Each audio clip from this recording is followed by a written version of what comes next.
Dallas-Fort Worth International Airport was bathed in the soft golden glow of early morning lights. The hum of engines, the distant chatter of passengers, and the rhythmic beeping of airport vehicles filled the air. Ava Mitchell stepped out of the taxi, pulling her small suitcase behind her.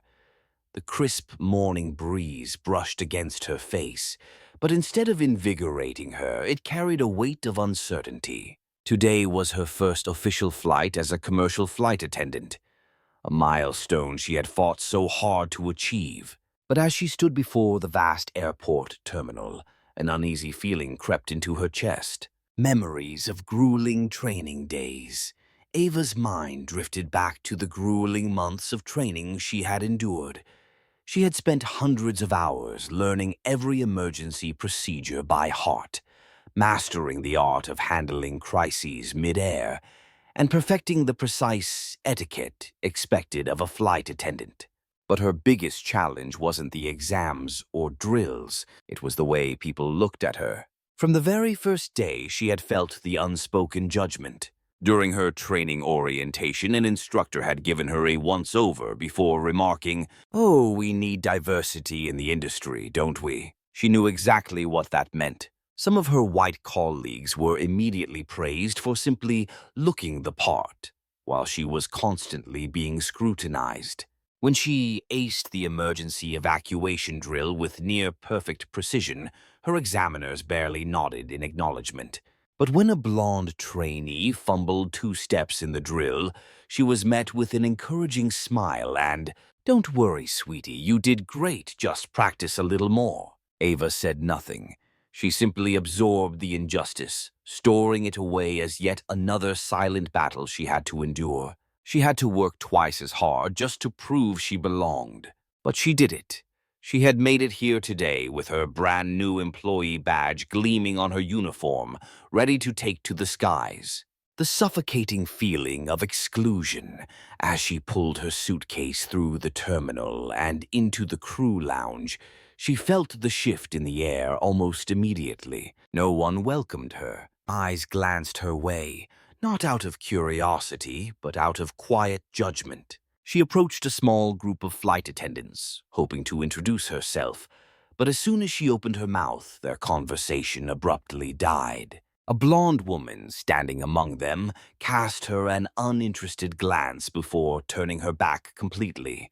Ava cleared her throat, forcing herself to remain composed. "Good morning, everyone." Silence. Her words hung in the air, unanswered. The unspoken message was loud and clear. "You don't belong here." At that moment, Karen Whitmore, the lead flight attendant for today's flight, walked in. "I hope you don't cause trouble, Mitchell." Ava turned to face her. Karen stood with her arms crossed, her sharp blue eyes pinning Ava in place. "I don't have time to babysit rookies." Ava swallowed hard, willing her voice to remain steady. "I completed all my training under Orion's highest standards. I assure you I'm fully capable of doing my job." Karen smirked, amusement flickering across her face. "Oh, they all think that, until they mess up." She stepped closer, lowering her voice to a whisper, but loud enough for everyone to hear. "Here, only the right people fit in, understand? That word. Fit in." Ava had heard it too many times before. She had heard it as a child when teachers told her to pursue more realistic careers instead of dreaming of becoming a flight attendant. She had heard it when she applied for jobs where fair-skinned, blonde candidates were always chosen first. And now she was hearing it again, in the one place she had hoped would value her skills over her appearance. "I will perform my duties as expected, lead flight attendant." Ava replied, her voice firm despite the sinking feeling inside her. Karen raised an eyebrow, then turned away without another word. Ava felt her throat tighten as soft chuckles spread through the room. No matter how hard she had worked, it still wasn't enough. The feeling of being an outsider wrapped around her like a suffocating shroud. The crew lounge door swung open suddenly, bringing a rush of cool air inside. Captain Douglas Reynolds strode in. Instantly, the atmosphere shifted. Some flight attendants sat up straighter, others subtly adjusted their hair, and a few offered eager smiles, clearly trying to earn favor. But when Reynolds' piercing gaze landed on Ava, his expression darkened for the briefest of moments. Then his lips curled into a sneer. A newbie, huh? His voice was low, unimpressed. Ava swallowed, keeping her posture straight. Yes, Captain.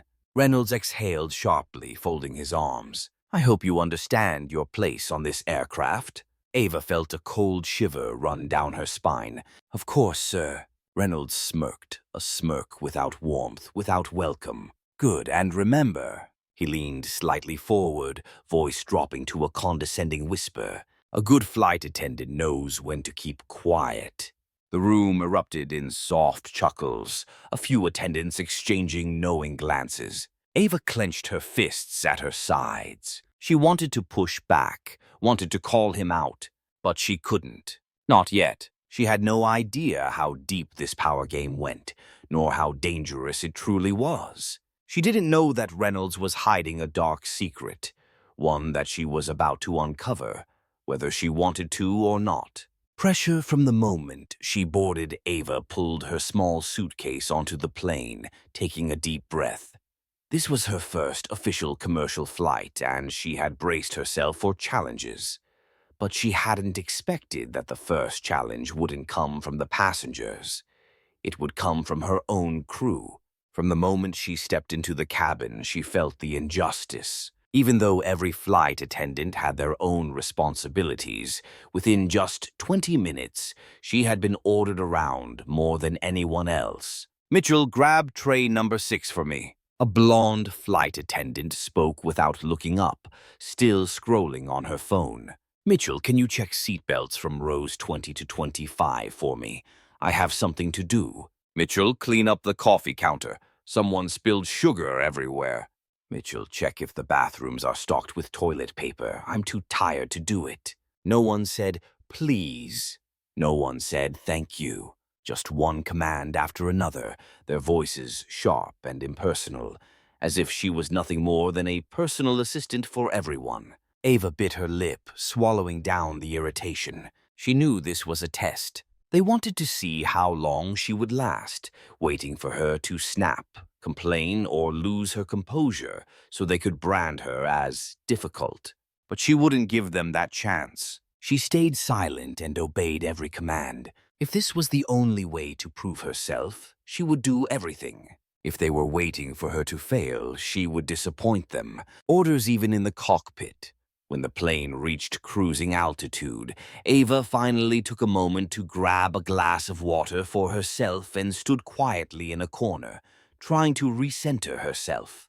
Then the intercom buzzed. Mitchell, report to the cockpit. She froze for a moment, glancing at the other flight attendants. One of them shrugged. If the captain calls, you go. Ava set her glass down, took a deep breath, and opened the cockpit door. Inside, Captain Douglas Reynolds and First Officer Matt Dawson sat comfortably. Each of them had one hand on the controls, the other holding a steaming cup of coffee. Reynolds looked up at Ava, and a smirk spread across his face. Well, that was quicker than I expected. Good job, Mitchell. Sir, what do you need? Ava asked, keeping her voice professional. Reynolds raised an eyebrow and exchanged a look with Dawson. Both men chuckled. Need, Dawson echoed. We need a little special service. Ava stiffened slightly but kept her posture straight. What can I get for you, gentlemen? Reynolds leaned back in his seat, his smirk widening. Oh, not just water, Mitchell. We want to see just how well Orion trains its new flight attendants. Dawson nodded, his tone dripping with mockery. That's right. Since this is your first flight, we need to make sure you know how to please the crew.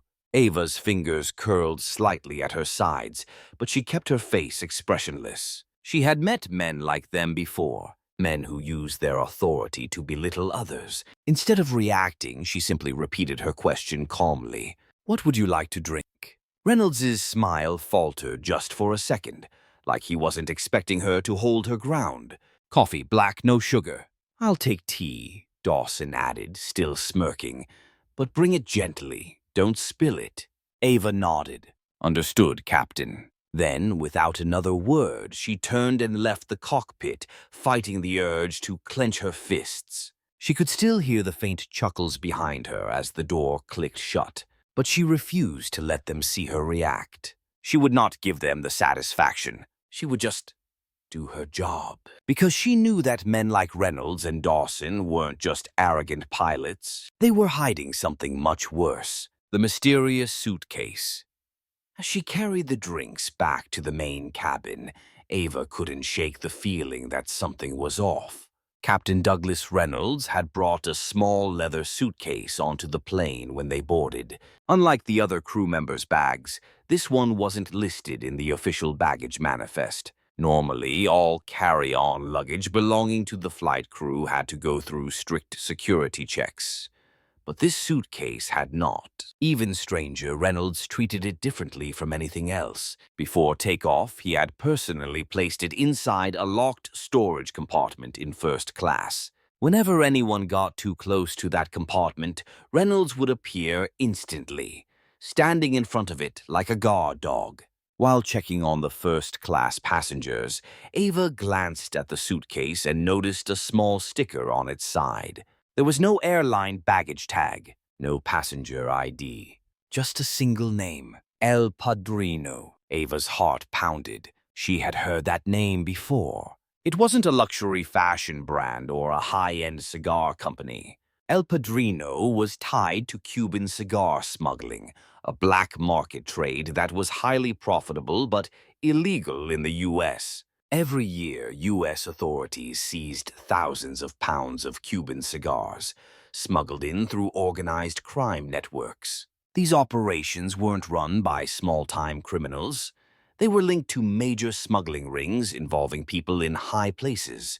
Ava swallowed hard, her pulse quickening. She had suspected Reynolds from the moment she met him. Now everything was starting to make sense. She replayed everything in her mind. The way he carried himself with unchecked arrogance, the way Orion Airlines seemed to ignore his behavior, the way he controlled people around him.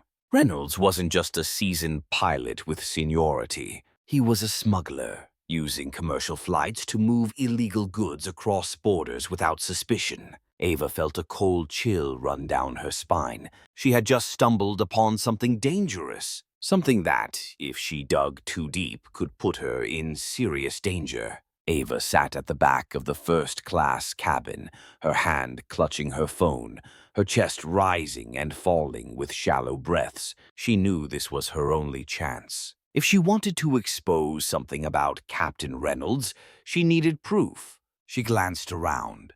The first-class passengers were relaxed, some sipping wine, others immersed in their in-flight movies. No one was paying attention to her. She stood up slowly, pretending to check the overhead compartments, then gradually made her way toward the storage unit where Reynolds had hidden the suitcase. No sudden movements. Everything has to look natural. She scanned the area once more, then bent down, pretending to adjust her scarf while slipping her phone out of her pocket and quietly opening the camera app. Her heartbeat pounded in her ears. Just one photo, just 1 second. She steadied her hand, the screen displaying the frame of the sleek leather suitcase. She was about to take the picture, but at that very moment, "What do you think you're doing?" A deep, cold voice sounded right behind her. Ava froze, her heart plunging into her stomach. She turned around, locking eyes with Captain Douglas Reynolds. Reynolds' face darkened, his sharp eyes drilling into her. "I'll ask again. What are you doing here?" Ava swallowed hard, forcing herself to stay calm. I was just checking the luggage compartments, Captain." She tried to keep her voice steady, but inside she was spiraling. He had caught her near the suitcase. Had he seen her take a picture? Reynolds didn't blink, stepping forward deliberately, each step heavy and purposeful, as if to make her retreat. She stood her ground, but every hair on her body stood on end. Then, stopping just an arm's length away, he tilted his head slightly, a faint, dangerous smirk curling on his lips. "Mitchell, do you know what I hate the most?" Ava didn't answer, gripping her phone tighter to keep it from slipping through her damp palms. Reynolds's smirk faded, his gaze turning ice cold. I hate people who don't know their place. Each word felt like a blade grazing her skin. He leaned in closer, his voice lowering into a hoarse whisper, dripping with menace. You're a flight attendant, not security, not an investigator, not law enforcement. Your job is simple, Mitchell. Pour coffee, serve passengers, smile. Anything else? He narrowed his eyes, his voice dipping into something even colder. Is none of your concern. Ava forced herself to hold his gaze. Understood, Captain. But she didn't step back. She didn't blink. She refused to let him see fear in her eyes. Reynolds studied her for a long moment, as if weighing her reaction. Then he exhaled sharply, a cruel chuckle escaping his lips. Good. Then remember that. He stepped back, but his gaze never wavered. Because if I catch you snooping again, I promise you, Mitchell, this will be your last flight. Ava felt a cold wave wash over her, but she said nothing. She simply nodded, turned, and walked away as fast as she could without making it look like she was fleeing. She could feel Reynolds' eyes burning into her back, even after she disappeared behind the first-class curtain. Ava barely made it out of first class, her heart still racing, when suddenly a figure blocked her path. Mitchell, I need a word with you. Karen Whitmore, lead flight attendant for this flight. Ava froze in place. Karen didn't need to say more. With just one sharp look, Ava knew Karen had heard about what just happened. Without another word, she was pulled into the galley, away from any passenger's view. What the hell do you think you're doing, Mitchell? Karen hissed, her voice a venomous whisper. Ava opened her mouth, but Karen raised a hand, cutting her off. I don't want to hear excuses. Do you have any idea what kind of trouble you just got yourself into? Ava tried to steady her breath. I don't know what you're talking about, lead attendant. Karen scoffed, amusement flickering in her eyes. But it was not the kind of amusement that put anyone at ease. I don't know who trained you, but in this industry, we don't stick our noses where they don't belong. Who do you think you are, a hero? A detective? Ava bit the inside of her cheek, refusing to respond. Karen stepped in closer, her voice lowering into a deadly murmur. If I were you, I'd forget about this immediately.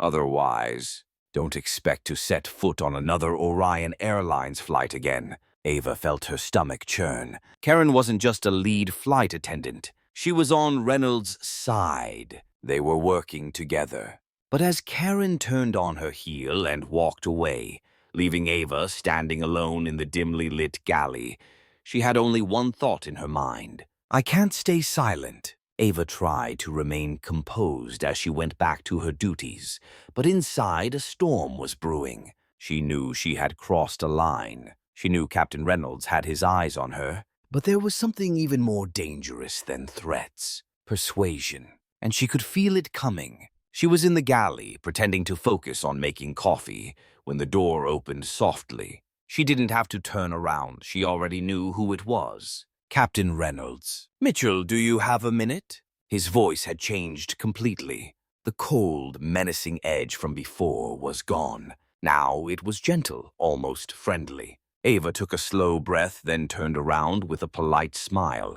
Yes, Captain. Reynolds leaned casually against the counter, arms crossed, his sharp eyes calculating. I think we got off on the wrong foot.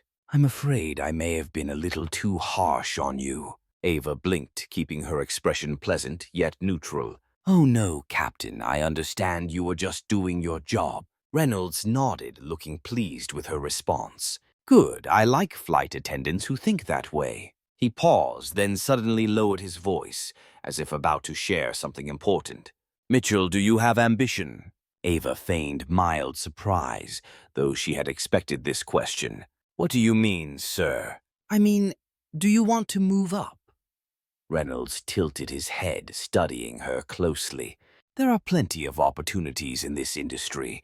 If you have the right guidance, you could advance much faster than the others. Ava played the part of the naive newcomer, I just want to do my job well, Captain. I'm very grateful to have this opportunity. Reynolds chuckled softly. I understand. I understand. But someone with your potential. He leaned in slightly, lowering his voice even more, as if sharing a secret. He shouldn't just be serving coffee. Ava gave a small, uncertain smile, her tone light. I'm still new, sir. I think I should focus on learning first. Reynolds nodded thoughtfully, as if he agreed, but his eyes were still watching her carefully. That's a good attitude, but sometimes you don't have to wait too long. Some paths can be shortened if you take the right direction. Ava nodded non-committally, neither agreeing nor disagreeing. I understand, sir. I will continue to do my best and work even harder. Good, Reynolds smiled, but it was a smile laced with meaning. Then forget about the suitcase. Just focus on your job. Ava maintained her polite, clueless expression, not giving anything away. I always focus on my job, Captain. Reynolds watched her for a few more seconds, as if searching for any sign of doubt, but Ava gave him nothing. Finally, he patted the counter, straightening his posture. Good. I think we'll work well together.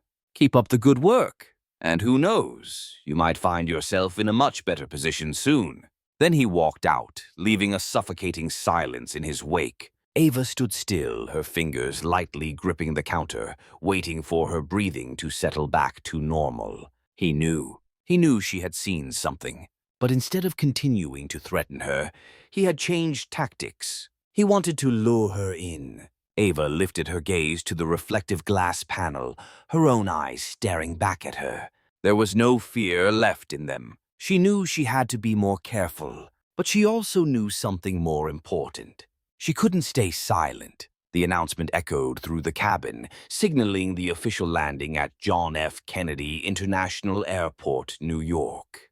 The wheels touched down with a slight tremor before the plane came to a full stop. Ava gripped her hands tightly, her chest rising and falling with a mix of anxiety and anticipation. She couldn't stop now. Passengers gathered their belongings and exited the plane, their voices blending into the usual post-flight chatter. Other flight attendants bid them farewell with routine smiles.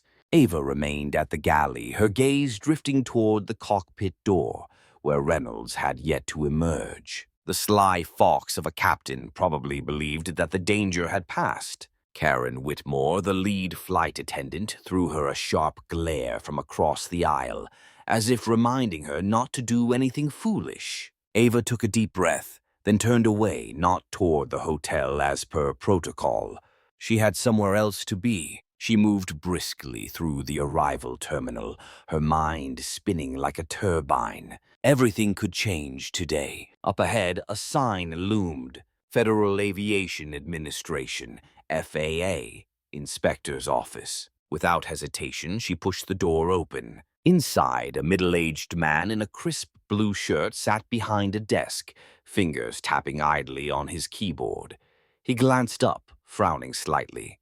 Can I help you? Ava didn't hesitate. She placed her phone firmly on his desk. I have information on a pilot smuggling illegal goods through Orion Airlines commercial flights. The inspector straightened up, his interest piqued. Name? Douglas Reynolds, captain of Flight 719. The atmosphere in the room thickened. The man stared at her for a long moment, then exhaled deeply. Reynolds? He leaned back, drumming his fingers against the desk. We've had suspicions about him, but never concrete proof. Ava swiped her phone, pulling up the photo of the mysterious suitcase, its label clearly marked El Padrino. I saw him bring this on board. It was never checked. Any time someone got too close, he made sure to keep them away. I suspect it's carrying contraband. The inspector frowned, examining the photo closely. Reynolds, that bastard. He leaned forward, his tone sharpening. We've been watching him for a while. You just gave us what we needed. Ava clenched her fists slightly, forcing herself to stay calm. I don't know what else he's hiding, but I know for sure he's covering something up. The inspector nodded once, then picked up his phone, his voice turning cold and decisive. I need a federal team at JFK Airport. Immediate deployment. Target: Orion Airlines Flight 719. We have a major case. Ava exhaled slowly, knowing the real battle was about to begin. 1 hour later, JFK Airport was no longer calm. As the flight crew prepared to leave, sirens blared across the tarmac. A swarm of federal agents and airport police rushed toward Flight 719, surrounding the aircraft in a sudden lockdown. Airport staff looked on in shock as passengers nearby halted in confusion, whispering among themselves. FBI, no one is to leave this area. A special agent strode toward Reynolds, flashing an arrest warrant. Douglas Reynolds, you are under arrest for smuggling and involvement in an international crime syndicate. Reynolds had just stepped off the plane when he froze mid-step. For a fraction of a second, his usual arrogance wavered. Then, suddenly, he turned to run. Stop him! 2 agents lunged, tackling him before he could take another step. Passengers gasped, voices rising in a confused murmur. What's happening? Isn't that the captain? Why are they arresting him?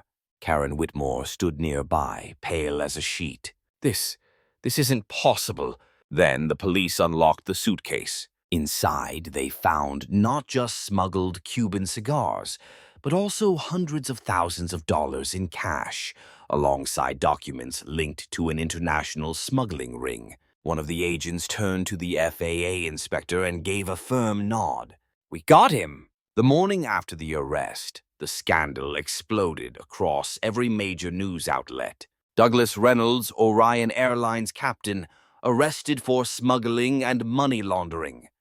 Orion Airlines, a commercial carrier or a link in an international crime network. The biggest aviation scandal of the decade. The story spread like wildfire, shaking the entire aviation industry. Photos of Reynolds in handcuffs on the tarmac, his face pale and furious, became a symbol of Orion Airlines' downfall. But for the company itself, the nightmare was only beginning. Stocks plummeted overnight. The board of directors scrambled for damage control, desperately seeking a way to contain the crisis. And the fastest way? Silencing Ava Mitchell. 1 week after the arrest, Ava received a call from Orion Airlines' executive office. We need to meet to discuss certain matters regarding recent events. She knew this wasn't an innocent invitation, but she still went. The Orion Airlines headquarters sat at the top of a sleek glass skyscraper in New York.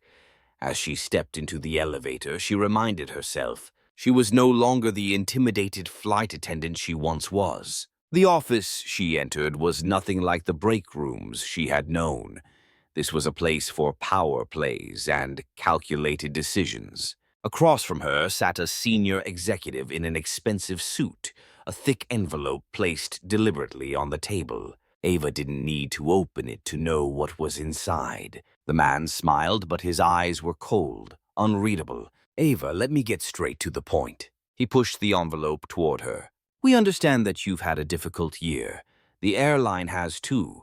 And rather than being at odds, we believe we can reach an agreement. Ava remained silent, observing him like she was watching a bad performance. Inside this envelope is a compensation package, a token of appreciation for your service. In return, you sign this document, an agreement stating that you will not speak further about this case, decline media interviews, and cease cooperation with the press. You understand, don't you?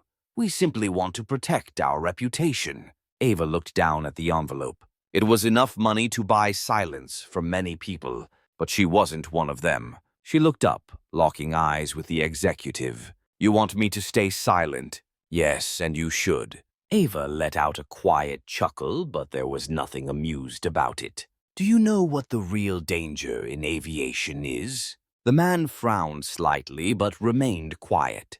It's not bad weather. It's not faulty engines. It's people like you. She shoved the envelope back across the table, her voice steady and firm. I don't want your money. I want the truth. And I will not stay silent. The man's expression darkened, the smile disappearing. Are you sure? Do you know what position you're putting yourself in? Ava smiled, but this time it was a challenge. I've been in that position for a year already. She stood up, turned her back on him, and walked out of the office. Behind her, the man was no longer smiling. Leaving Orion Airlines behind, Ava walked straight into a national news studio. I'm ready to tell everything. With the backing of the FAA and investigative journalists, Ava became the whistleblower of the biggest aviation scandal in Orion Airlines history. Secret payments, suspicious flight orders, employees threatened into silence. A federal investigation was launched. Several top executives were fired, some even prosecuted. Orion Airlines was forced to undergo a complete restructuring. But more than that, Ava had set a precedent. Pilots, flight attendants, and aviation workers began speaking up, finally breaking their silence about the corruption and misconduct they had endured for years. A rotten system cannot survive when the light shines upon it. The sky was still blue, planes still soared, but aviation had changed. Ava was no longer just a flight attendant people overlooked. She was invited to join the first ever aviation ethics and anti-corruption training program, a program inspired by her story. Now she was an aviation safety inspector, working directly with the FAA to protect those who had once been in her shoes. No more pilots like Reynolds, no more companies turning a blind eye for profit. The sky was no longer a place for liars and criminals. Not as long as people like her kept fighting for the truth. On a new flight, stepping onto the aircraft as an aviation safety officer, Ava noticed a young flight attendant looking at her with admiration. The girl smiled brightly, her eyes filled with respect. Ms. Mitchell, I've heard your story. It's the reason I decided to pursue this career. Ava paused for a moment, then smiled back. She had once been the new girl. She had once been oppressed, nearly silenced, but now she had proven something undeniable. The truth always finds a way to take flight.